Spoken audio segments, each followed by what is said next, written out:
Welcome to episode 24 of the Harsch Review of Film and TV podcast. My name is Sean, and with me is my brother Ryan. What's going on, everyone? How you doing, man? Hey, you know what? This week's been kind of rough for me. I really wish that Pat Morita was still alive. Oh, I'll tell you why in a minute. Pat Morita. How did that come up? Pat Morita. Pat Morita. Pat Morita. I really need someone.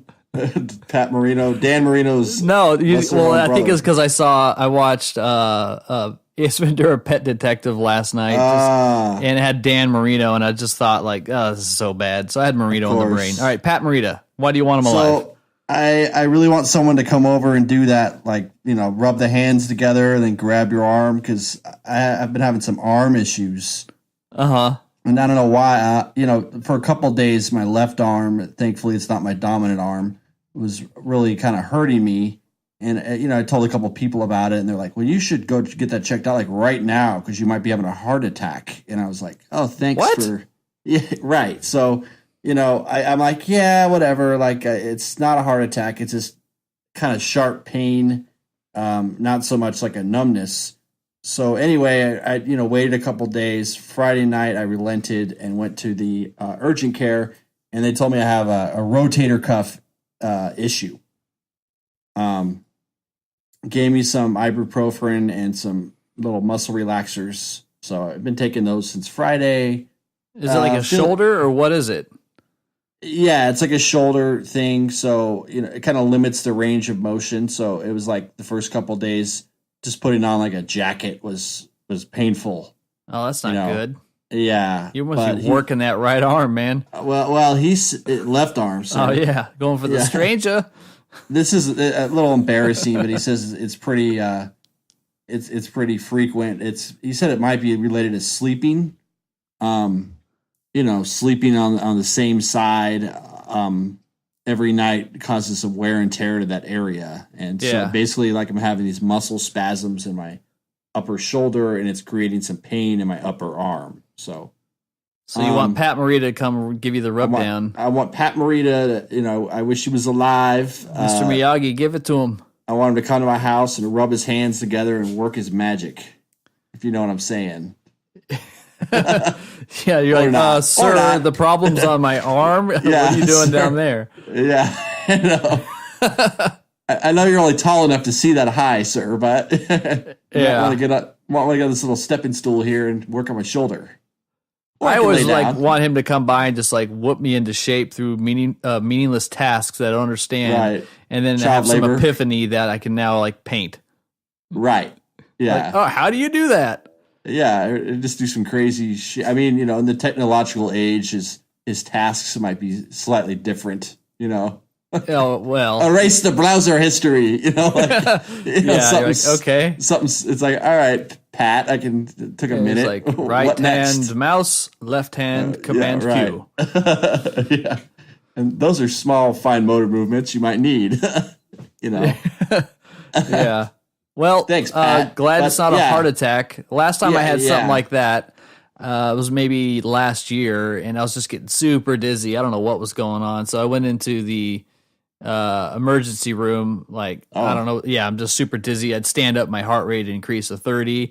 So they give me the whole works. I mean, they check my blood. They give me an IV. They do like these X-rays. They're checking for blood clots, and in the end, they're like, "You just need to drink more water." I'm like, well, thanks. Yeah. $200 later. Yeah, $1,500. All right. Wow. I kind of just felt like the nurses were like practicing their shit on me, so they're like, "Hey, this is a guy. Let's just get him." You went there on an intern night. Yeah. Like, get that guy. Get that guy. He needs more water. But we're not going to tell him right away. We're just going to do the whole rigmarole, and then we're going to tell him. Yeah, so I was getting my hair cut like a week ago, and the stylist was telling me about this movie theater that she goes to up here in Washington. I can't remember. iPic, I think is what it's called. So I'm looking it up online, and it's like one of those new swanky movie theaters where it's basically like leather lazy boys.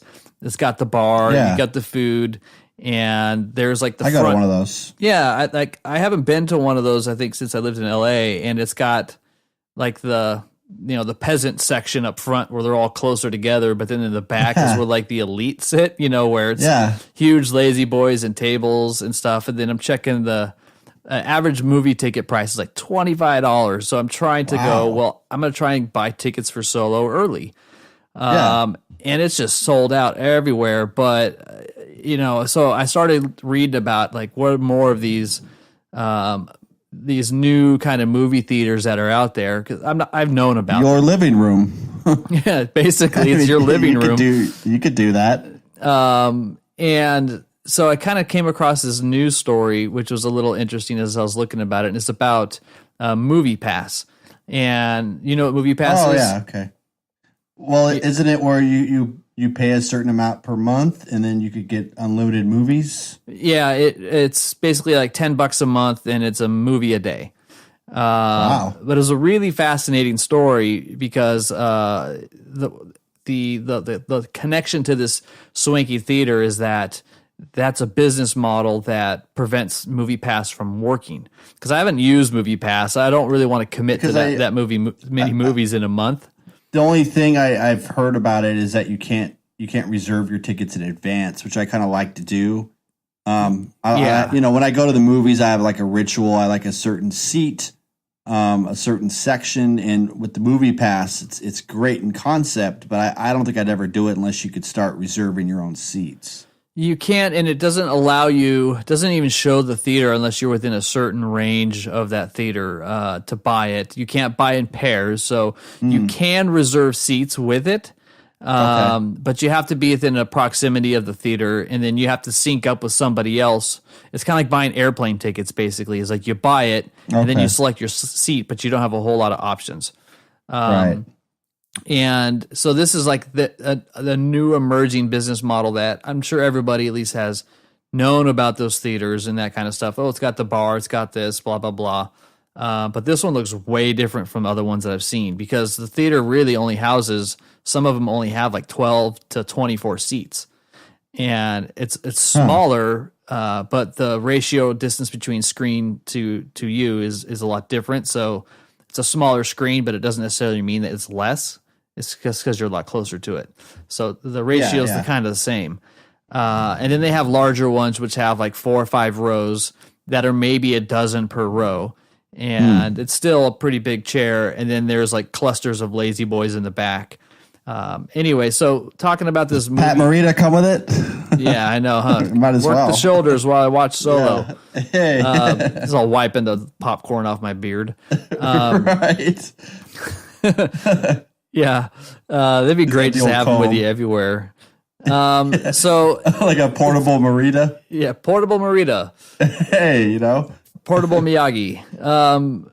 So check this out. I was reading about their business model and how they're supposed to make money, because it's just losing crazy money, and the business model is that people sign up and basically forget in order for it to be profitable. If everybody used it as intended, it's going to end up losing money. And so there's this guy that came along. His name is Lowe, and Lowe, and he kind of turned it from this small little concept into this huge business model, because he brought some investors in. And Mitch Lowe, so he's the CEO. He used to be with Netflix, like when they still did the mailing thing before digital Netflix.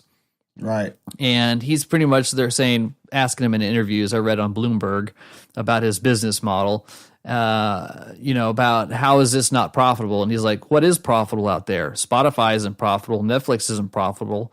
God knows AMC isn't profitable. Sure. And so I started doing some of that research, and it's kind of true, where you wouldn't think so, but Netflix, other than the last 2 quarters, hasn't really turned a profit. And so it's like, how do you keep the doors open when you're not making money? So when Movie Pass opened, they had like 20,000 members.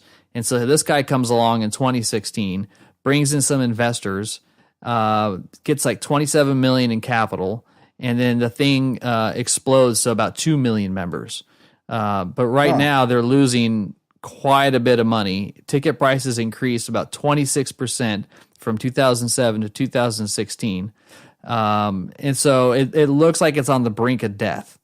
And so I'll read this little section here from Bloomberg, if you can, and hear about their business model, right?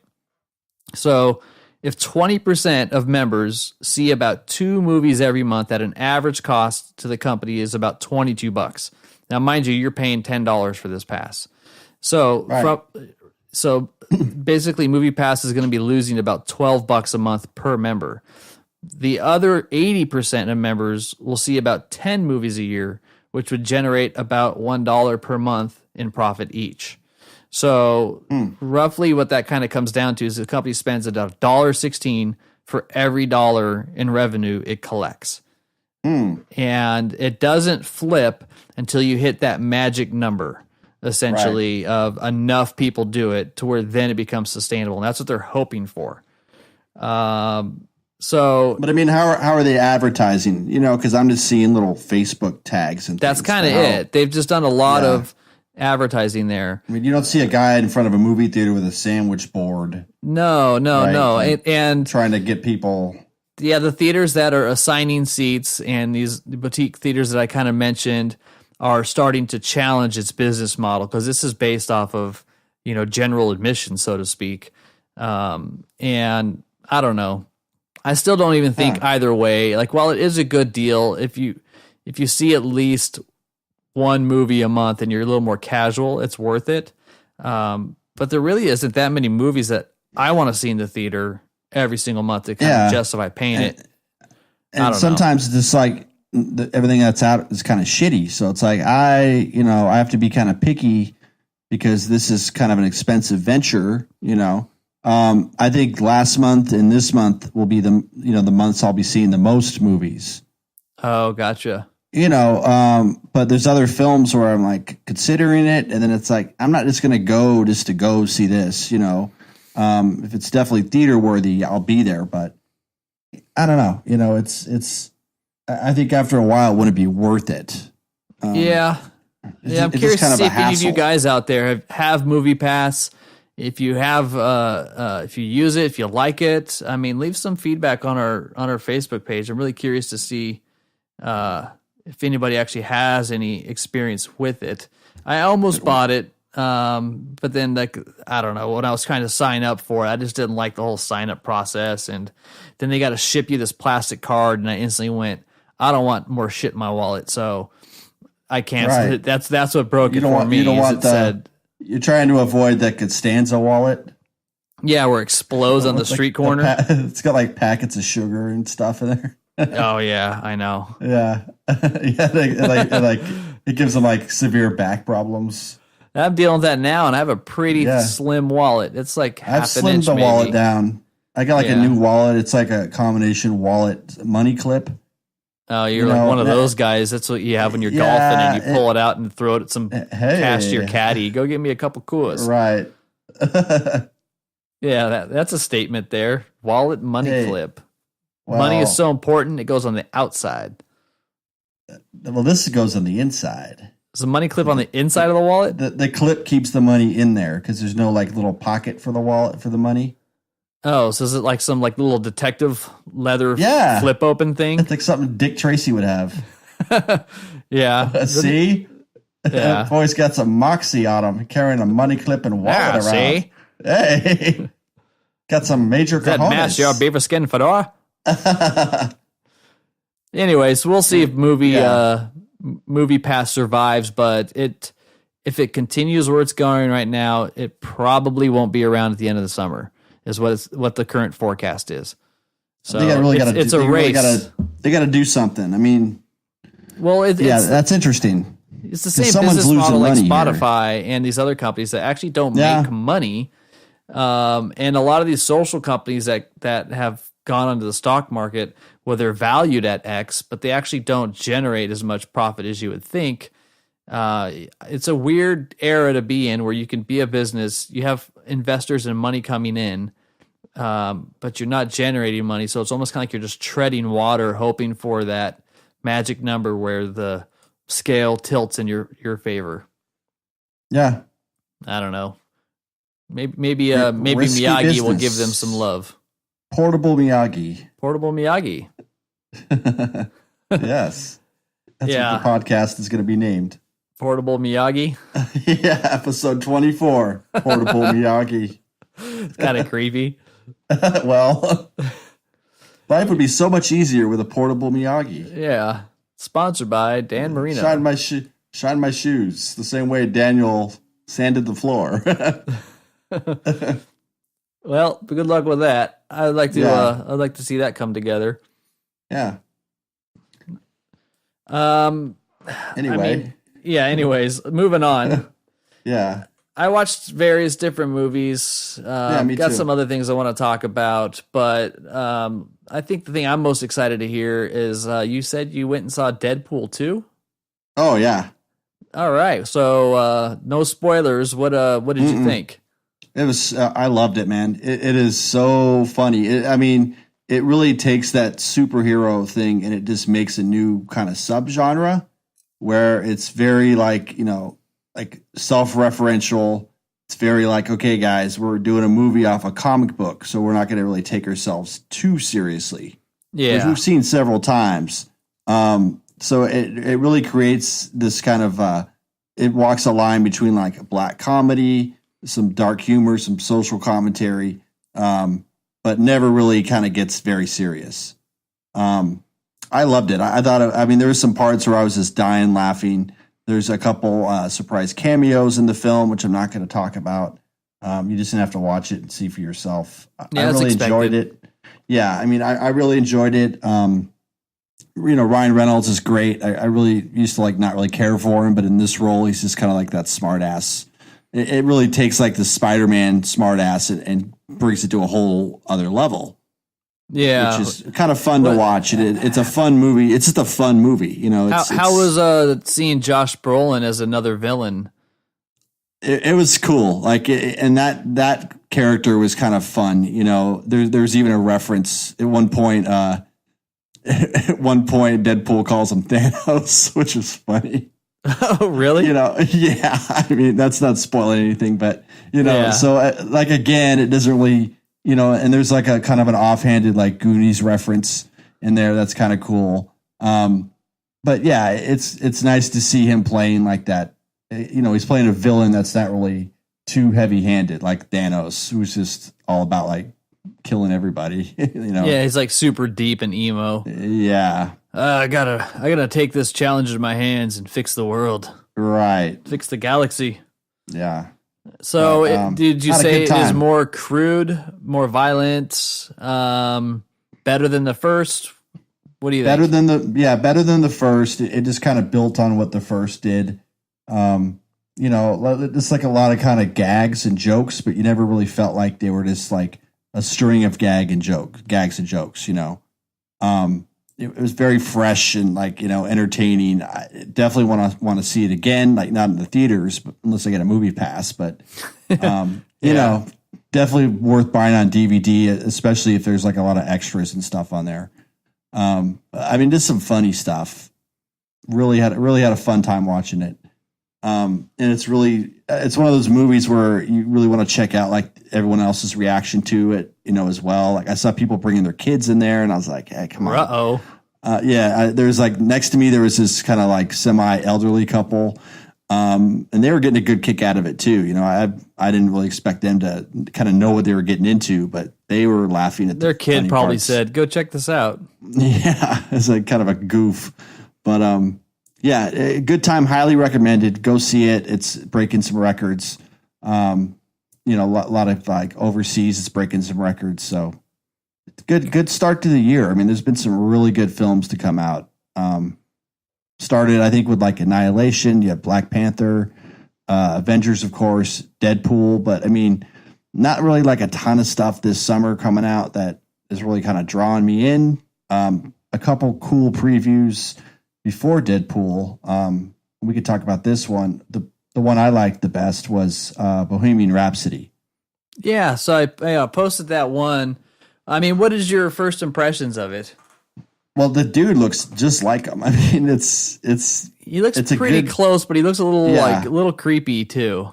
Well, I mean, Freddie Mercury did have that kind of like overbite or whatever, Rami Malek has going on. He was a hideous looking man. Yeah, he was. And I think that mustache kind of covered up, that. But I mean, this movie, it's been in the works for several years. The original, I'm just kind of reading off a post.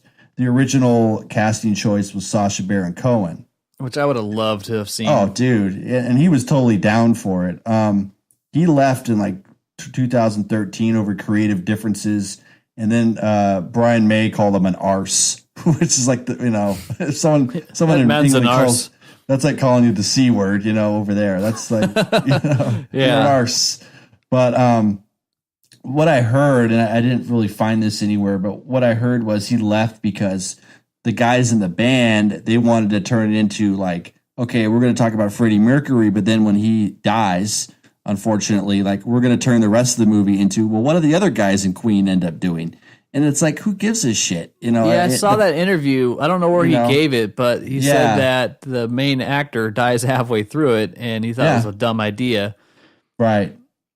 Yeah, that's a bad idea. But it's like, he was really that band. I mean, Brian May is an amazing guitar player. I don't really know much about the other guys, but Freddie Mercury was like the driving force in that band. So it only makes sense that you're going to focus the movie primarily on him.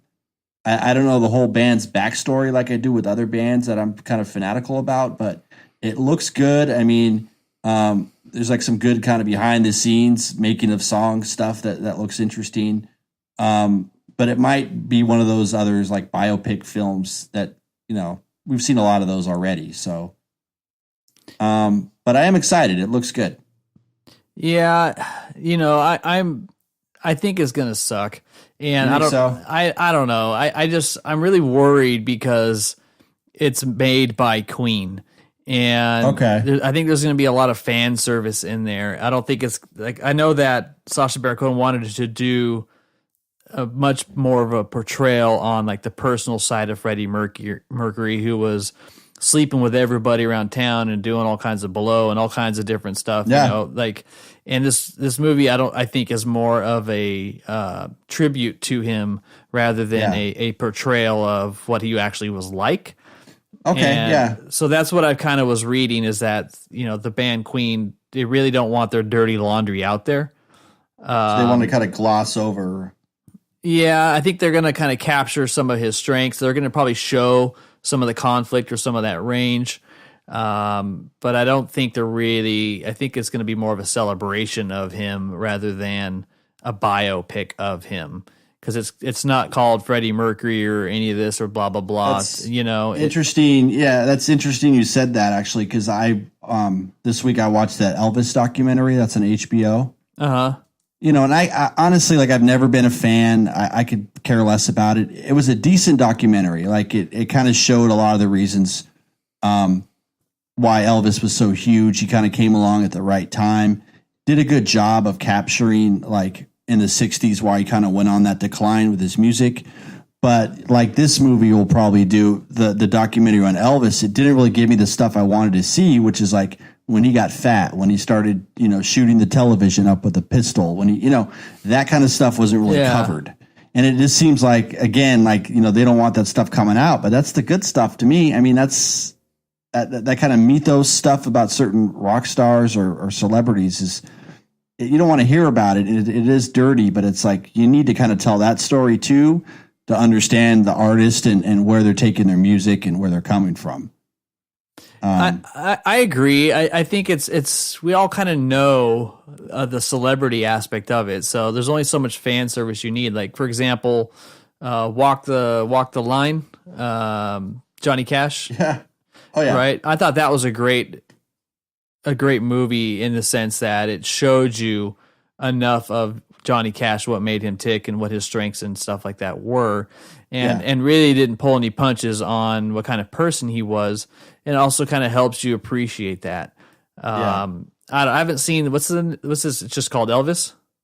Yeah, Elvis something. It's on HBO. It's a 2-part documentary. It's about 4 hours. It's very long. But it's different where it doesn't have like the talking heads kind of thing. So it's always like the voiceover. So what made me kind of sad was Tom Petty was on that. And Tom Petty, like to me, like one of the greatest musicians, one of the first concerts I've ever seen. We just lost the guy recently, so that was kind of cool to hear him talk about it. And I think he had an original song in the credits. Bruce Springsteen's in there with his trademark kind of twang. Hey everybody, it's Bruce Springsteen. I can't really do the voice, but yeah. Hey everybody, yeah, right. That's better. But then like you have like his wife. You hear a little bit of stuff about the Colonel, but because that was another guy that was heavily involved with Elvis. But it doesn't really take you down that like dark side. It kind of skipped over that for some reason. You did kind of see why his music lost favor at a certain point, which was interesting. In the 60s, you had artists like, first of all, like Elvis never really wrote any of his stuff, which I kind of found interesting. Like, he could play the music, but he didn't really, he had a hand in writing it, but like he didn't a pop really star. Yeah. So as the 60s kind of started revving up, you had like the Beatles and the Stones and the Beach Boys, who were up to a certain point, like kind of cover bands, and a couple of them did Elvis songs, but then they started writing their own stuff and using the studio as an instrument. And Elvis was kind of stuck in a point where he couldn't really do any of that. He couldn't keep up with that because he didn't know how. Yeah. So that's kind of why his music would suffer. And the documentary does a good job of showing that. And, but to me, like, I've never really been a fan of his music. Like I said, a lot of it to me just seems kind of schmaltzy. Well, he's essentially just poached African-American music and introduced it to a wide audience. He's one of the earliest like appropriation, and I'm all about like, I'm okay, I guess, with white guys playing the blues, I mean, yeah, that's I think rock and roll right there. George Carlin said it best. He says, white guys have no business playing the blues. They're better at giving it, to other people. Yeah. Which is a good point to make. But Elvis was really like this early kind of cultural appropriation guy. Took a lot of, but he kind of also took like not just blues, but like gospel and early rock and stuff. But I mean, I think it's wrong to credit him as like the founder of rock and roll. I think that belongs to Chuck Berry. I mean, that's the guy. I mean, everybody kind of points to that guy as being one of the first people to start that whole thing. So, yeah, and it's obviously because he's got like you can market his look, and he just had that sexiness and that swagger that kind of worked for that time. Yeah, and not to knock that he still did it. He was still successful. He still had to put in the time. But again, I think that it's a very narrow period in musical history where he made his mark, and then really didn't contribute a whole lot beyond that. And if you really think about it musically, it's not like his catalog is something you're always hearing on the radio. He didn't really have as strong of a catalog compared to people that were out around that time. Yeah. I don't know. Maybe I'm talking my ass. I'm not a big Elvis fan. No, I mean, I agree with you. And a lot of his songs sound like it's the same song, just different words and stuff. So, yeah. Worth checking out if you're a music fan. But you said it's it's 4 hours. Jeez, it's a Netflix documentary. I was just like laid out on the couch with my bum arm, so I was just like, okay, like let's see what we got here. Yeah, this is Todd licking your wounds. Yeah, he was being my substitute Morita, surrogate Morita. Yeah, Netflix needs to start cranking out some more documentaries. It's if it's music focused, I'll definitely be interested for sure. It's all true crime now, This one was HBO, but okay, and HBO, like they got really good documentaries. Like the Rolling Stone one was good. That was out late last year, I think. That was a good one.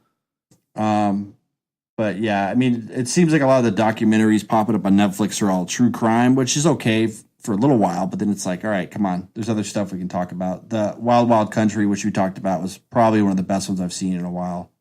I would agree. Yeah, it definitely was the most engaging. Yeah, I mean, you take something not everybody knows too much about, and then you just kind of, tell a good story. Yeah. Oh, hey, I finally got around to seeing The Disaster Artist. Oh, Tommy Wiseau. God, yeah, that guy is such a douche. He's a hot mess, dude. Well, so James Franco, I thought was awesome. He did a great job in that movie, but I think I don't know what it was, but maybe after about like 20, 30 minutes, like the shtick kind of wears off, and you're just like sick of the guy. Yeah. It's I don't know what it is. Like it's not even his acting. His acting did a great job. Like, you just end up hating the dude. He was good. Yeah, and it's like, dude, go away, you know? It is. It's like no one gives a damn about your little dream and all your money and where you're from or how old you are. And it's a movie that shouldn't have been made. But on the other side, like I don't really romance it. Like it kind of started out in the very beginning which I wasn't expecting, where it showed all these celebrities talking about its cultural impact and its significance and all that kind of stuff. And how? I mean, but not everyone even knows what it is. Well, I'm a little more of a curmudgeon on like these cult classics. I won't actually watch it if it's kind of said like, oh, it's a cult classic, or if a lot of people really like it. I kind of lose interest because there's like a level of groupthink or hive mind that I think comes into play. Where you want to be like, why? Like, why is you okay? Do you like it because it's a piece of shit? Like, that's what it seems like a lot of these movies are. It's like so bad it's good, which is I think it's a stupid phrase because that's impossible. If it's so bad, it's bad. Yeah, I don't. It really never becomes bad and then goes into good. It's just. I think when people say that, oftentimes it might be because they don't want to like take a side or another. You don't really just acknowledge and just say like, yeah, it sucked. I mean, I don't want to go see a bad movie hoping that I find the hilarity in it, which I understand in this particular example why it's kind of funny because it wasn't intended to be that way. And I haven't seen the original Room, and I really am not interested. Like I just don't. Oh man, I don't need to see it. I don't really feel like I have to. And I don't have a strong opinion. Like I don't want to have a strong opinion on it because I haven't seen it, so it can only be so objective. But it was a weird way in how they romanced that whole thing. Like I just stopped kind of caring about the story. The guy that he's with, I don't know, Mark or whatever his name is. That guy just seems like kind of pathetic, and just kind of going along with it. Greg Sestero. Yeah. And I read the book. The book was good. It's pretty engaging. It's not like totally bad as a writing piece. But yeah, I hear you. It's just like it's a joke. Like it's just the movie seemed long. And I don't think it was that long. It just seemed it wasn't too long. Here's what it felt like. It is. At first, I really was laughing at the novelty of the character. Like, this guy can't be that way. But I know he was because I saw stuff before him. And so that kind of gets funny, and you know where it's going. And then I don't really care about the stuff leading up to them making their movie. So you kind of go like, all right, get on with it. And then there's I wish we could make our own movie. And say, oh, why can't we make our own movie, Gray? And so they... And then you're like, okay, here we go. This took 35, 40 minutes to get to this point. And then it kind of starts, and it's funny seeing people's reactions to how dumb he is, like on the set. I actually enjoyed that part of it the most. Like Seth Rogen. Yeah, I really liked that kind of part because they all felt like we're here to make money. This is our job, and this guy's some asshole that's paying the bills. And then he goes to cash the check, and he's like, "Oh shit, it cleared." And he's like, "Yeah, this guy's bank account's endless, basically." And then it kind of just went on for a long time where the guy just turned into like a real big asshole. And maybe he was that way the whole time. I don't know, but it really just made me not really care anymore about like the movie, the direction, the character. I just didn't really care. And then that's the thing. You don't care enough about the characters, so in essence, the film just kind of starts to suck and drag, and it's like, I mean, if you had some investment in them, if you felt sympathetic, I think it would have been a better movie. But I didn't care about them. Yeah, and I kind of realized that the reason why I don't really care, and then maybe this is just from working in Hollywood for many years, but you're around all those hopeful actors and actresses and musicians and celebrity types that just have a certain level of vanity that they want the celebrity. They're not into the craft. Right. And I think that's the difference. If you love acting or if you love playing music, you're going to do that regardless if you're famous or not, but people, they get hung up on fame and popularity as being a gauge of their ability or success as an actor or musician. And unfortunately, art doesn't pay the bills all the time. So. It doesn't. I don't have empathy for people that get caught up into that whole aspect of it. Yeah.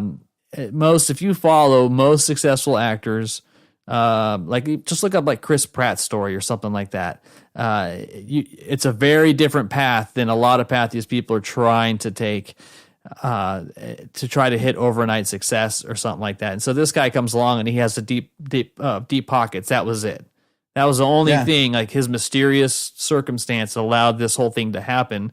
And yeah, it did suck. And it became a cult classic and eventually turned a profit. It still sucks. But yeah, I've seen enough of the clips and enough to kind of go like, all right, I got the gist of it. Yeah. But okay. I think Franco could have won because I think that what his portrayal of it, I think, took the most acting chops from the stuff that I've seen out there. Definitely a huge step for him as far as an actor. It's just unfortunate he got all creepy with the women and kind of ruined some of that exposure and stuff like that. Yeah. Just very another awkward. One of those guys. Yeah. Very awkward. His story is creepy. Yeah. But the movie is okay. Yeah. 99-cent rental for the win. Sure. About a C plus. Yeah, I would say so. Yeah. Yeah, I was leaning a little bit towards I watched a lot of stuff this week, so sometimes I go down like a rabbit hole with some of the stuff I watch. Like, one thing will make me think of something else. Uh-huh. So I want to get to that in a little bit, but it's something else I watched that I want to bring up before I forget about it was a show called Barry. Have you heard anything about this? Barry as in like Obama? No, it's a show on HBO. It's Bill Hader. I have heard about it. I heard Bill Burr talking about it. It's so good.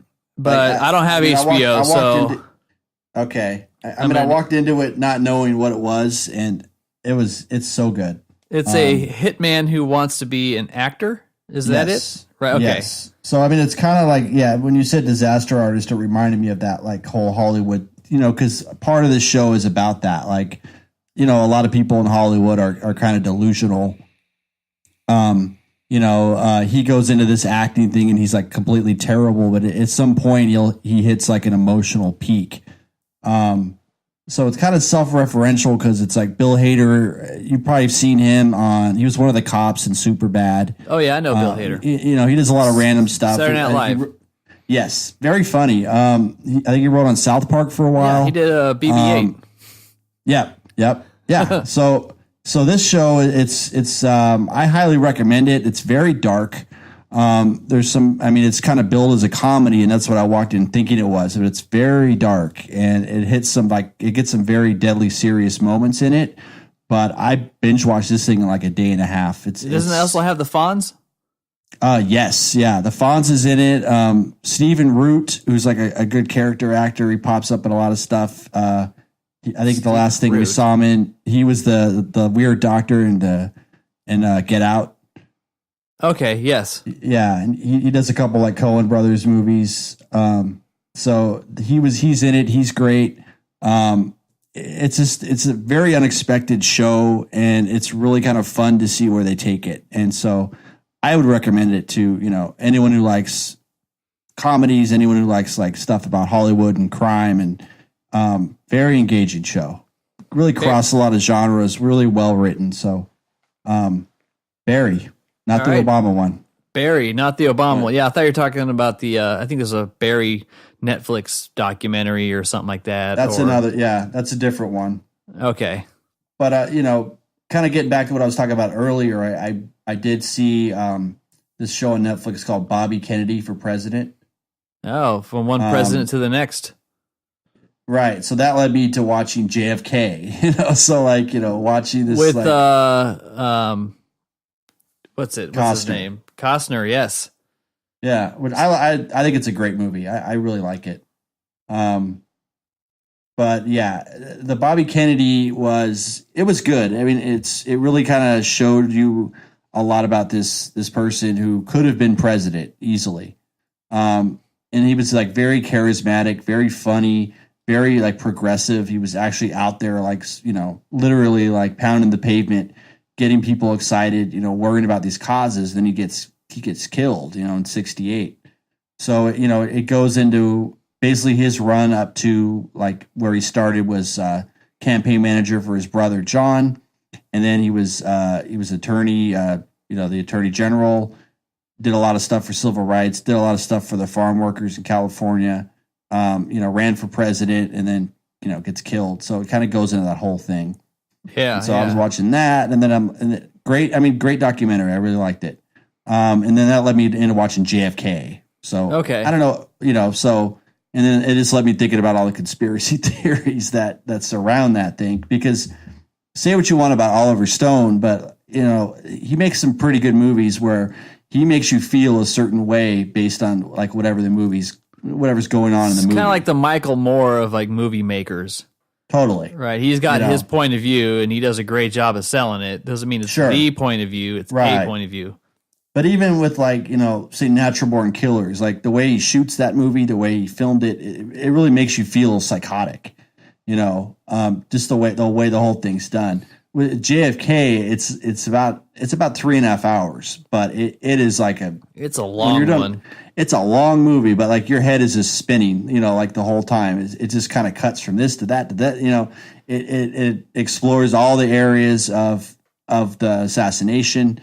And you're kind of wondering at the end, like, well, maybe, I don't know, Yeah, it's one of those interesting, it's one of those interesting assassinations where it's probably the most talked about because we have, lots of footage, lots of interviews, lots of different points of view. I mean, I watched some documentary that kind of talked about their theory on it. It was like some new theory because the direction that he was shot and the way that the bullet travels.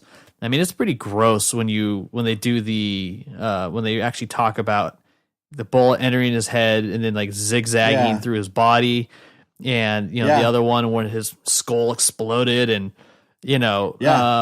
it's kind of a fascinating story, really, when you kind of think about it. I remember I watched JFK a couple of years ago. Out of that, I watched a documentary, and then I was like, oh, I want to go see the JFK movie, so I saw it, and it's a long ass movie. Oh, yeah. It's so good though. I mean, there's a lot of like people, like Donald Sutherland's great. Joe Pesci's, Michael Rooker's in it. He's good. Like a lot of characters, just like kind of John Candy's in it, and he's playing like some serious kind of role for a minute. Did you watch the Hulu show with James Franco about Kennedy? And no, it's on my list. Is it? What's it called? Is it a PBS thing or is it a? No. It's what the hell is it? It's got numbers in it. Oh, it's 1963. Yes, have you seen that? Yes, that's the Stephen King one. That was pretty good too. It was a good take on it, and then there's also the Jackie. Have you seen that one? No. I think it's on HBO. It's not great. You get really sick and tired of Padme sitting there talking like Jackie Onassis. This is the president. Is that who's playing her? Yeah. And she does a good job and kind of captures the essence of her. You just kind of get sick of it after a while. But it is an interesting point of view because it does capture that moment where, he gets hit and then her reactions to it and then what it's like the swirl around her. It's kind of a cool point of view. And then once that whole honeymoon of the assassination is over, she marries a billionaire. Well, eventually, but they it's how they usher her out of like the White House, and she's like having a hard time like moving on, and they're kind of like, "Hey, we've got a new president. Pack up your shit and go." And she's just kind of like having lost. Time to go. Yeah, it wasn't really too tactful, and it kind of captured that she wanted to have like the casket march and wanted all these kinds of things for like the funeral service that the White House was trying to like just shove away. They really wanted to move past it because it was like a big, disappointment for the country, but she really wanted to show his legacy. So there's some interesting politics behind it, but I don't know. Not that great of a movie. Okay. Yeah, you can't really get out of that. But you mentioned, so when you talked about Barry, you mentioned how dark it is, right? Yeah. So speaking of super dark, there's some random website, LAD Bible. I found a link to a news story on here, and I didn't really believe it at first, but the title of the article is "The Muppets Are Making a Super Dark Detective Film, and it looks amazing." So I'm like, what is this? Right? I knew, Sean, you would work into puppets at some point. Puppets. We haven't talked about puppets. These in a aren't while. Just puppets. They're Muppets. They're Muppets, yes. So it's called marionettes that are puppets. It's called the Happy Time Murders, and it's like a LA cop crime movie. What? And it's totally happening, and it says "No Sesame, All Street." The Happy Time Murders is a filthy comedy set in the underbelly of Los Angeles where puppets and humans coexist. That's the official film's synopsis. Me right now? No. And it stars Melissa McCarthy, and the other synopsis of it is two clashing. No, she does not. Two clashing detectives with a shared secret, one human and one puppet, are forced to work together again to solve the brutal murders of the former cast of a beloved classic puppet television show. It's also got Gonzo gets murdered, and yes. Fozzie Bear has to crack the case. Directed by Brian Henson, who is Jim Henson's son, and it's rated R, and I guess it's supposed to be super violent. And he said it's really cool. He says it's really cool and weird and a wonderful piece, and it's R rated, so it's really odd for me, but I'm really enjoying doing it. So. And he also said you can't believe the amount of cotton balls we had to buy to every time one of these Muppets got shot. I know, like cotton flying everywhere.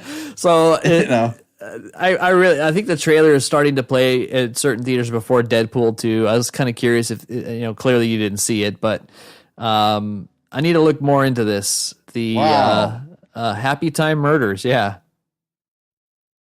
So there you go. Murders. Happy Time Murders. I wonder if it's Jim so hard to Henson take it serious, but it looks pretty funny. Frank Oz was probably. I wonder if he's involved in this. I don't know who does the Muppets voices. That's a good question, actually. Yeah. It comes out in August, I believe. Damn. So I haven't heard much about it at all. I'm there. Yeah, Elizabeth Banks is also in it. Todd Berger wrote the whole thing. I don't know. Maya Rudolph, Joe McHale. I don't really see anything else that stands out to me. So who knows? What else did this guy do? This guy, Todd Berger, did the screenplay and story.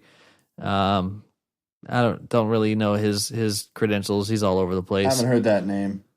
Yeah, he's all over the place. He's done a lot of different things. I'm recognizing some things here, but his name, he's mainly been like a TV writer, it seems to look like. But yeah, Murderous Puppets. Check it out. Happy Time Murders coming soon to a theater near you. What a trip. Yeah. Speaking of trips, I watched Interstellar again for the first time in a long ass time. Okay. And I mean, I enjoy that movie. I don't know how intimate or how much you remember it. And every single time it's still confusing as shit. Yeah. There's a book I was looking at. It's called The Science of Interstellar, where it purportedly explains it, but it's like, I don't know if I want to read a book every time I watch one of this guy's movies. You know what I mean? Yeah, it's definitely a Inception was like, you just got to wrap your head around that. You can conceive it though. You can conceive it pretty easily. It's obtainable. You can. Yeah. This one though, it's like you have to have a BA in physics just to kind of, figure it out. Well, and I know that Nolan put a lot of energy in making it the most scientifically accurate in regards to like black holes and all that kind of stuff and how gravity bends light and stuff. So he put a lot of energy into that. And then you can kind of see all the 2001 nods with like the model ships that he has, like the plastic models. They're not like CG. It's like this. So it's kind of interesting how it will go from like CGI to whatever's happening. Then you see like the plastic spaceship trying to dock on the other one. And it looks total 2001. And that's kind of like his 2001. And yeah, Nolan recently he's helming the 50th anniversary cut of 2001. Yeah, he loves that movie. So this is kind of like his tribute to it.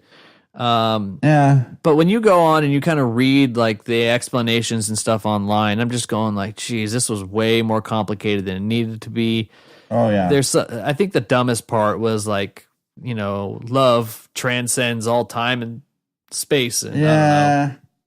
It's kind of going, okay, I get the gravity and I understand how a lot of things they say it, but that was the only part that got really weird. And then when you try to go, he's in that Tesseract and he's communicating with Murph and he yells the word Murph so many damn times in this movie.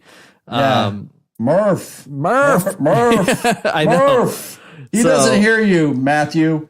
Murph. Yeah, so I still really enjoy it and I really want to understand it without having to go to the internet. It's interesting to see. Kind of do, but I don't know. If you could find Neil deGrasse Tyson, he kind of weighs in on some of these movies. I know he did that with Gravity.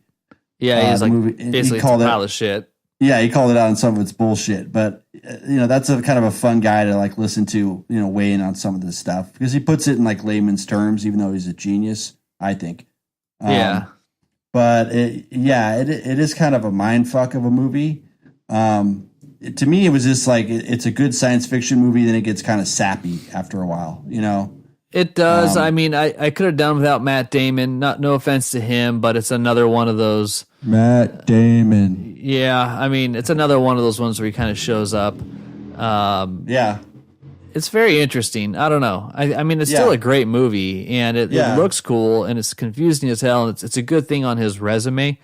But I think that if you're I'm sitting there thinking about it, trying to understand it, decode it. But I think a lot of people, if you're just wanting to go see a movie, you're going to leave going what the hell?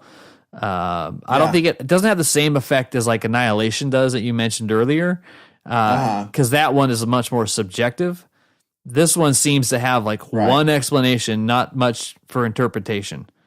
So I don't know. Yeah. That's just me.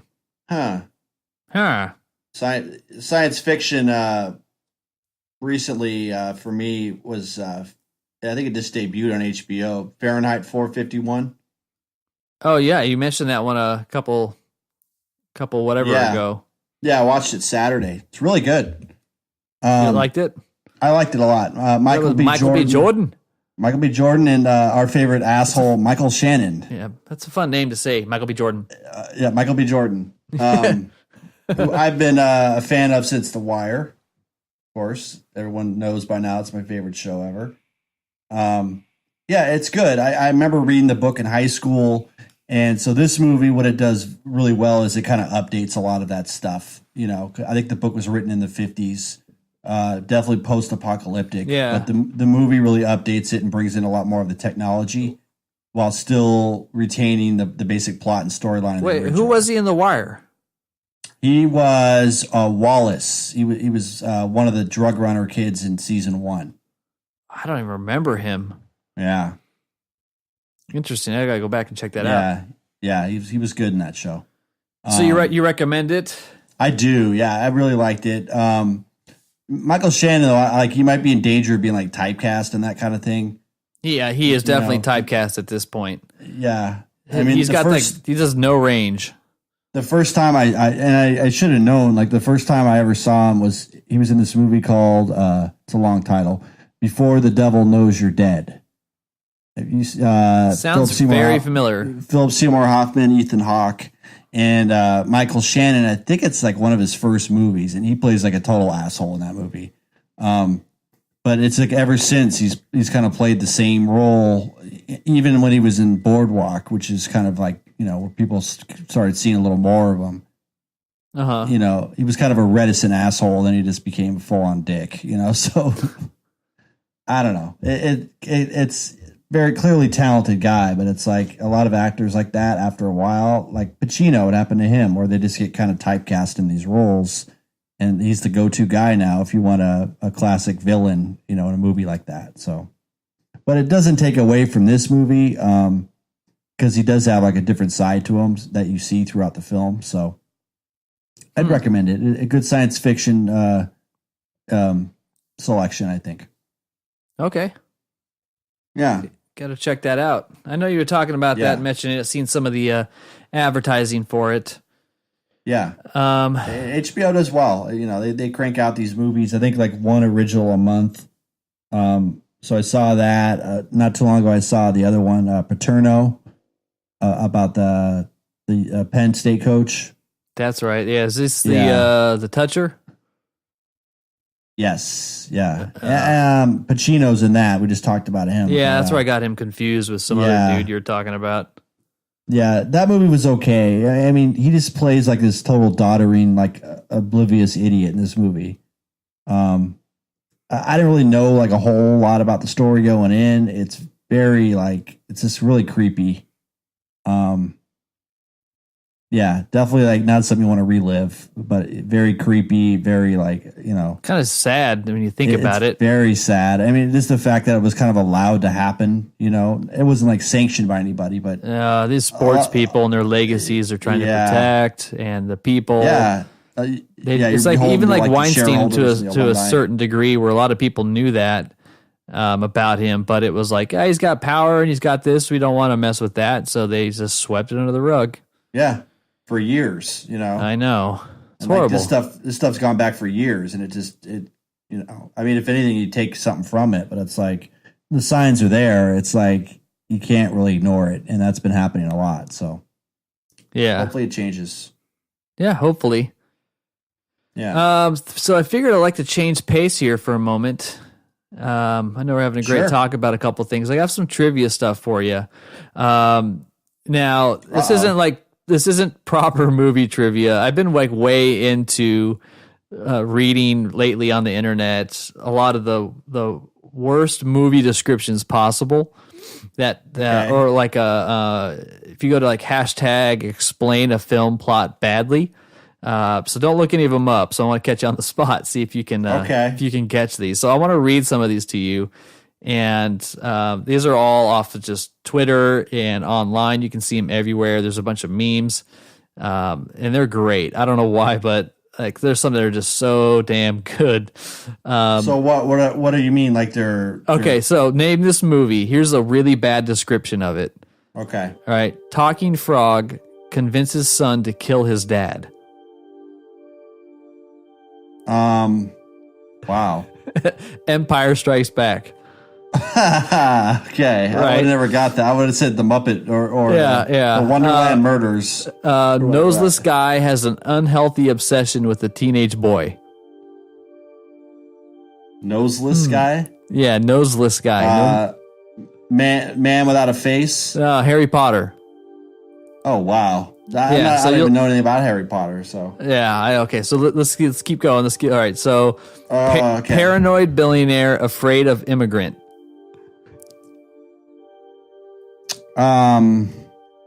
Paranoid billionaire afraid of immigrants. Yeah. What movie does that sound like?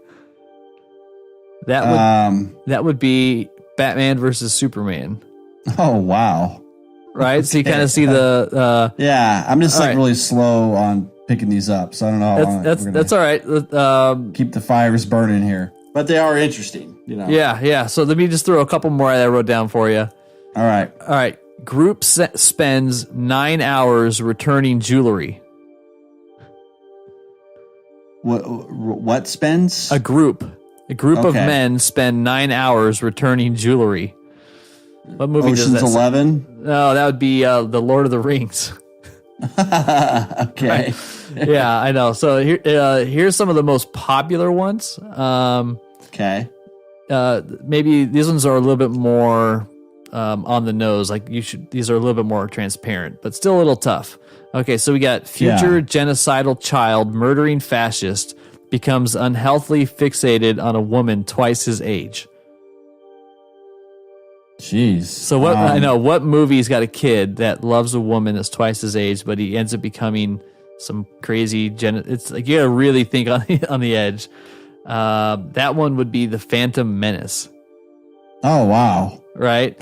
Yeah. And then movies like The Matrix is a group of friends decides to spend less time online. Right. Hateful Eight was 8 strangers finds out what happens when people stop being polite and start getting real. And I think the last one here was Ghostbusters. A dedicated civil servant struggles with his physical disfigurement being revealed to a superior. So that one was tough for me because I was like, I didn't connect that one. So okay. Check it out. So go to hashtag Explain It Film Pot Badly on Twitter. It's probably the best place to go. And there's just tons of them on there. And some of them I got, some of them I didn't. I'm getting old. I need to sharpen up on some of this stuff. Like I'm starting to lose my mind a little bit. Yeah, I mean, some of them are clever, some of them are not. Yeah, but I thought there's some pretty funny ones on there when you read it without knowing the movie, and then you go, that's what it is. That's great. Yeah. Okay. That's a lot of fun for me. Just to look at dumb stuff like that. Yeah, but I didn't catch any other exciting news or nothing this week. That was kind of it for me there. One thing I saw that I liked because I'm a huge fan is Hunter S. Thompson. Okay. One of my favorite writers ever, and a lot of people will easily dismiss him as like being just drugged out, like lunatic. He's a pretty smart guy, though. Totally. If you just kind of read his history, like. He pretty much like wanted to be a writer from an early age. He would sit down with a typewriter and like literally type out like The Great Gatsby, which I think is just to practice or something or what? Just to he said he wanted to know what it felt like to write such a great book, So like, he's mimicking the process. Kind of, yeah. Like he wanted to see like the rhythms the writer took, and like when you're on a typewriter, it's anybody types on a typewriter will tell you it's like those keys have rhythm, and it's like when I think like Stephen King and like Woody Allen like they still write their stuff on typewriters. I might be wrong on Stephen King, but anyway, like Hunter S. Thompson to me like at some point he was a great writer, and then the drugs just kind of took more hold of him and unfortunately declined, but. Something that caught my attention was that they're going to make a TV show about Hunter S. Thompson because that guy led a very, abnormal life, as you can imagine. Sure. So what kind of show is this going to be? It's MGM Television. They're going to make an authorized documentary series about his day-to-day life. I don't know how much of it is going to be like reenacted or if it's just going to be like a straight-up show. It's going to be called Fear and Loathing. Obviously named after his most famous work. It's been signed with a screenwriter by the name of Davey Holmes, who's known for writing Shameless and Pushing Daisies. So, he's written for Shameless. So that has kind of caught my eye as something interesting that I would like to see what's coming out. It's not really clear on the casting or anything, but they're going to get into like a lot of his kind of misadventures and things that he really kind of wrote about and celebrated, whether or not it was true, because a lot of stuff he wrote was like obviously exaggerated. So that was interesting to me. That was just some. Who do you think they would have play him? I don't know. I mean, Depp's kind of old, right? So yeah, he's a little haggard. That wouldn't happen. I mean, they'd really have to find someone, that has like comic chops. Because as a character, he's obviously like a caricature, So you'd want to find someone with like some comic chops, but someone like a left field. I'd have to think about that. That's a good question. Probably be best to have an unknown, not some known actor in there, so that you kind of believe it's more him. Sure. Although like Depp, to his credit, when he did Fear and Loathing, like he lived with the guy for a year. Yeah, he was great in that movie. Oh yeah, excellent. And that movie to me is like one of the best like adaptations of a book. You read that book, and I read it in high school, I think the first time. You're like, there's no way this could be a movie. It's just there's so much going on. And then you see a movie made of it, and it's like this is exactly what I saw when I read the book. Sure. Plus if you haven't been exposed to people who do drugs are just kind of crazy, it's kind of hard to really understand what's going on with these guys. Sure. Especially Benicio in that movie is excellent. You don't really even know it's him in hindsight. Yeah. But that's a great movie. But it is definitely, like you mentioned, Oliver Stone kind of brings you into it. This movie had that same kind of feeling.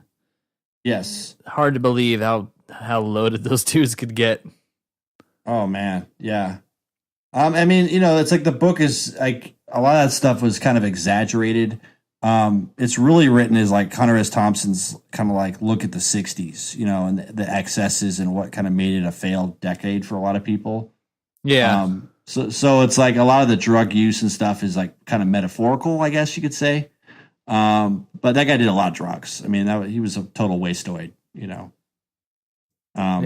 You see interviews with him on TV. You can't even understand a word he's saying because he's so loaded. So he's so loaded. Unfortunate, but wasted talent.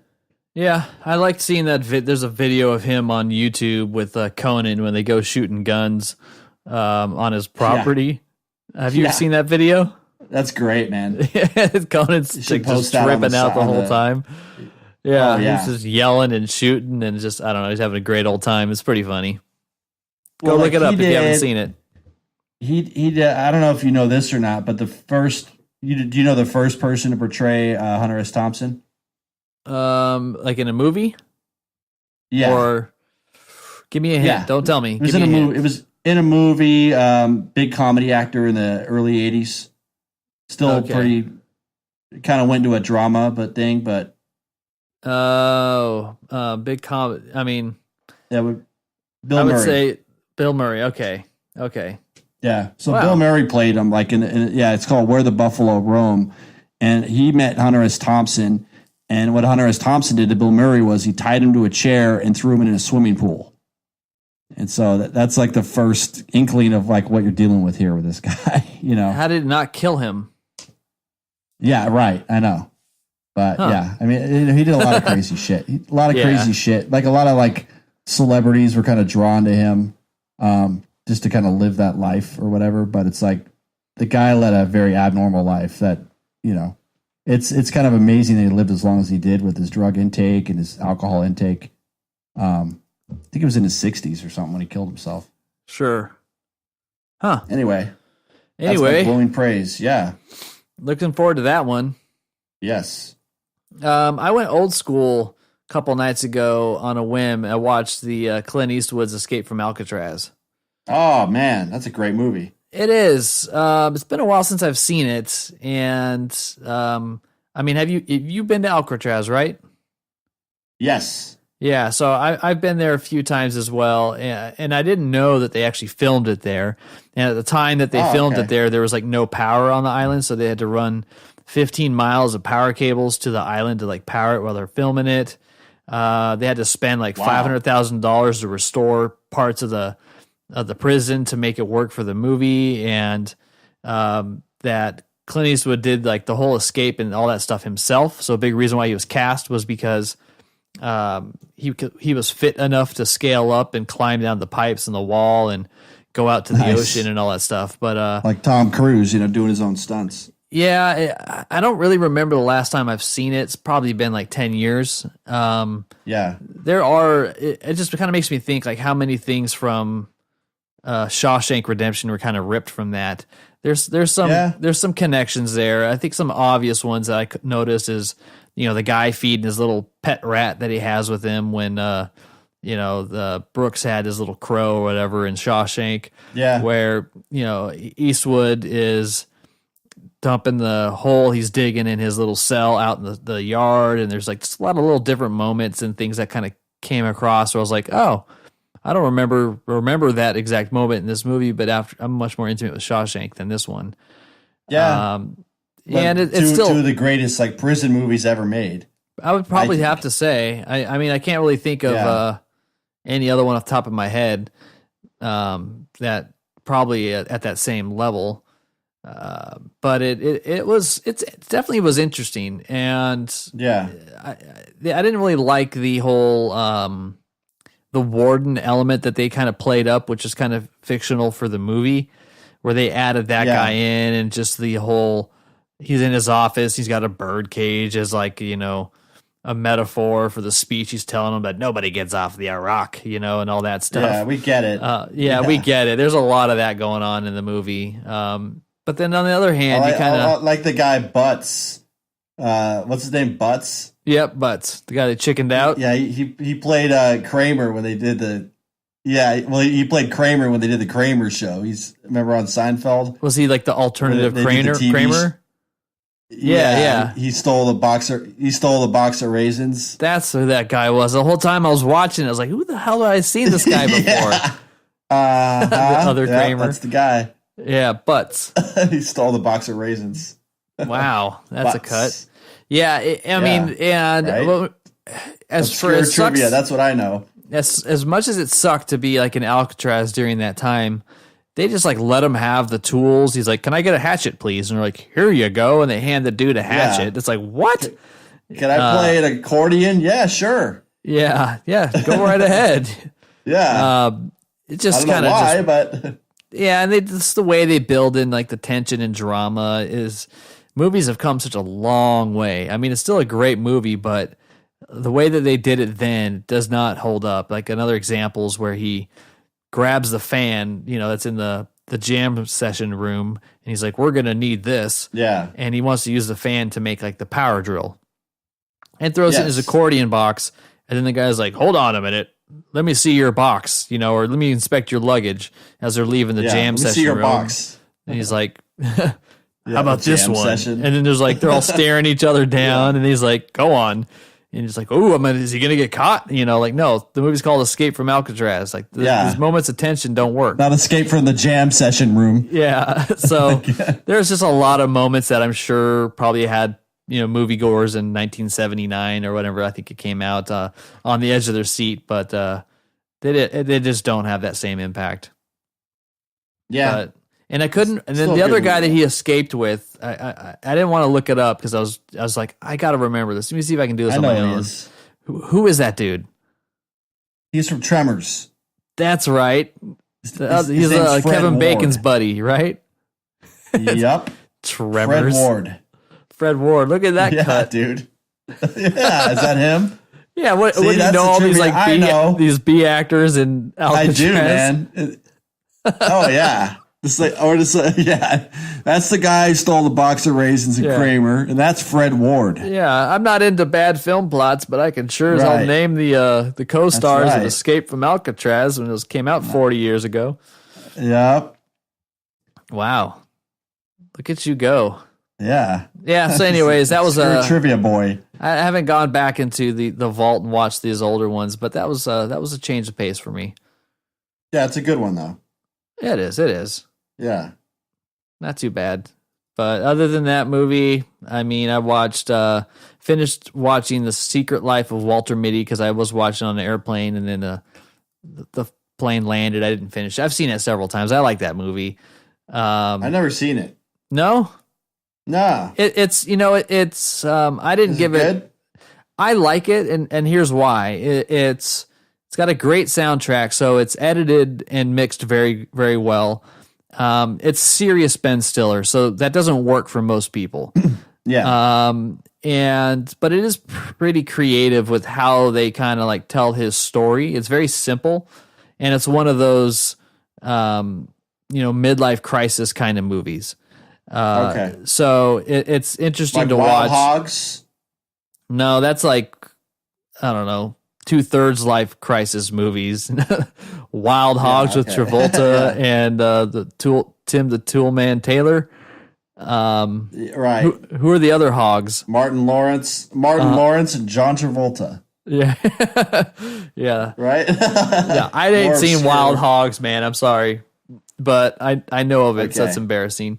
I like it, and I think it's just because it's a fun, simple, well-made movie that has some dramatic elements in it. But from a movie making point of view, no.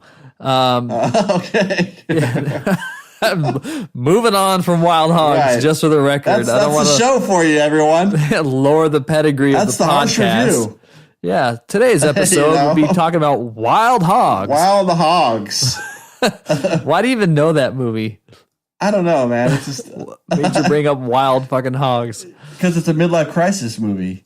Yeah, it is. Isn't the other but Bucket List, right? Another Eastwood movie. That's more of like him it's and terrible. Morgan Freeman. Yeah. Yeah, let's jump out of a plane. We're old. Yeah, yeah. Well, you forgot. You forgot William H. Macy and Ray Liotta. They're also in that. Oh yeah.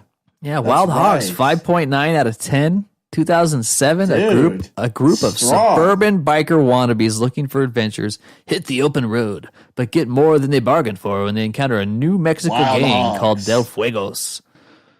Yeah. What if there's like a connection where it says a New Mexico gang called Del Fuegos, but it was more like some Breaking Bad Tuco's connection? Uncle. Yeah, yeah, right. There's like some uncle. deep cut in there. Right. Tuco's uncle. Yeah, I don't know. Yeah, ding.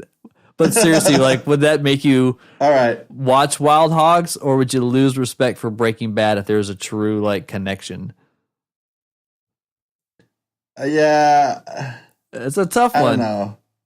It is because I'd be like, wait a minute. Like, so these guys were like they ran afoul of Tuco's uncle.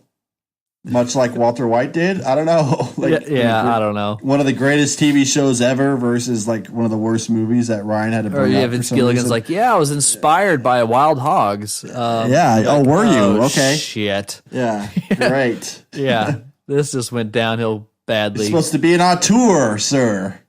Yeah, right. You name drop Wild Hogs.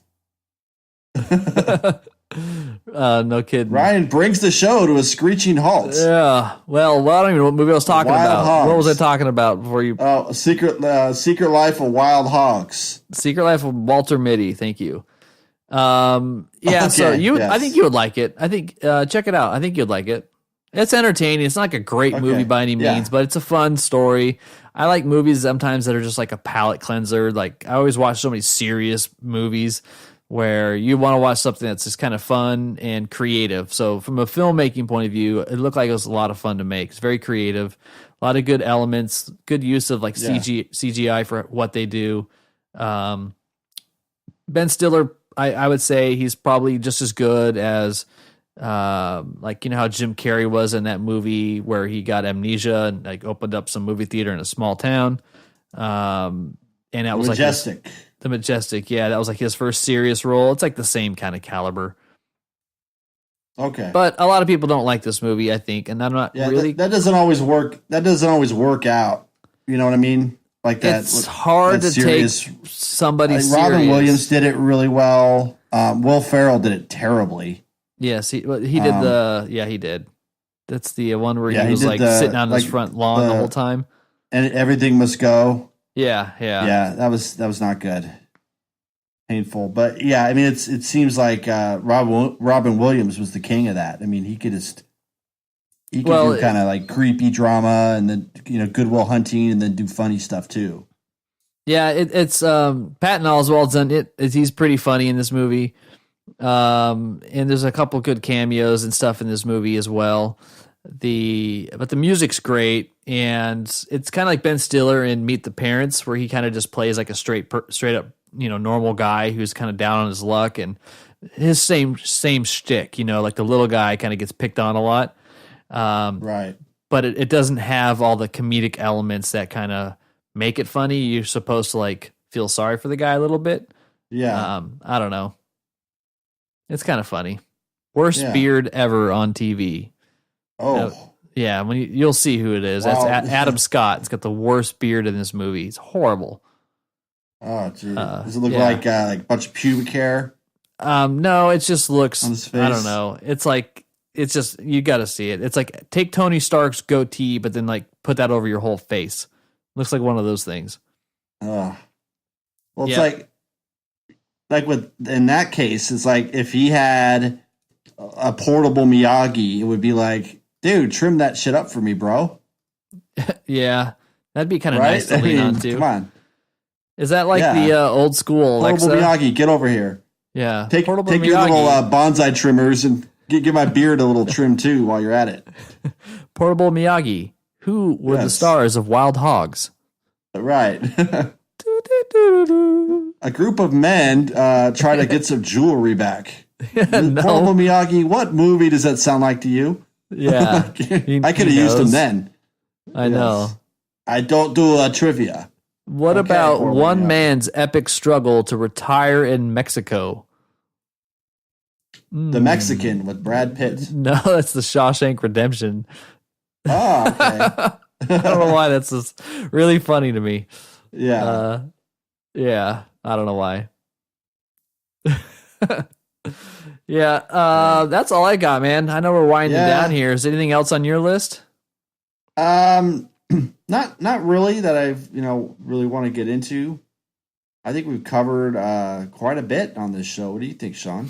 Yeah, I know it was a little bit departure from our normal routine. We really didn't have anything that we were stuck to this week, so I was like, you know what? Let's just talk about everything. So we've got some more fun ones coming down the road. I know we've been talking about them for a while, but we're getting there, slow and steady. Yeah. Thanks again to everybody for all of your support. Can't express how much it means to us just to kind of get positive reviews and feedback. We still got our Black Panther download code going on, so if you've left a iTunes review, you are going to be the winner because no one's done it. So just go do it, and it's you. Yeah, come on, get it done.